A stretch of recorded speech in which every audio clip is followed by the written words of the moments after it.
چې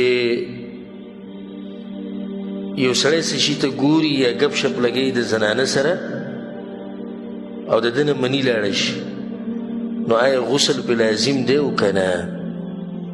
یو مني تلی او یو مذي تلی. مذي هغه سپینو اوبو ته وایي چې سړي ته احساس هم د هغې د وتو نه کېږي. ما ته داسې ښکاري چې دا روز د دغې تپوس کوي، ځکه چې سړی د خپلې زنانه سره ګپ شپ لګوي یا که داسې والعیاذ بالله چې ته یو فحش تصویر یا څه شي ته وګوري نو دا مذي اکثر د سړي نه ځي، نو د دې سره غسل نه لازمیږي، صرف اودس به کوي بیا او دغه ځای به وینځي په کوم ځای چې مزي لګېدلې ده او عورت به خپل وینځي. او که دا وي چې نه مني تې تلې ده، نو که دا مني تې تلي او سره د خونه تې اغستی او مني تې وتلي نو بیا پې غسل څه دی؟ بیا پې غسل لازم دی. والله اعلم.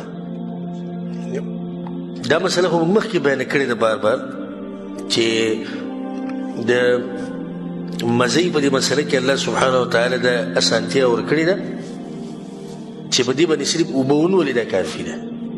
لکه کوم ځای چې ته ته ښکاره شو چې دغه ځای باندې د اوبه لګېدلي د مزی ده نو په هغې صرف اوبه ونوله نو دغه ځای څه شو؟ دا صفا شو. وجه د هغې دا ده چې دا داسې مسله ده چې سړو ته ډېره راځي او خصوصا هغه سړي ته ډېره راځي چې د هغه شهوت ډېري نو هغه ته دا مسله ډېره راځي. نو که بار بار ورته سړی وي چې دا کپړه به نه چوړی او مږې به او ایس وینځي داسې وینځي نو بیا به ورته خبره ګرانه شي. نو ځکه شریعت په دې کې دغه اسانتیا ورکړې ده. والله اعلم.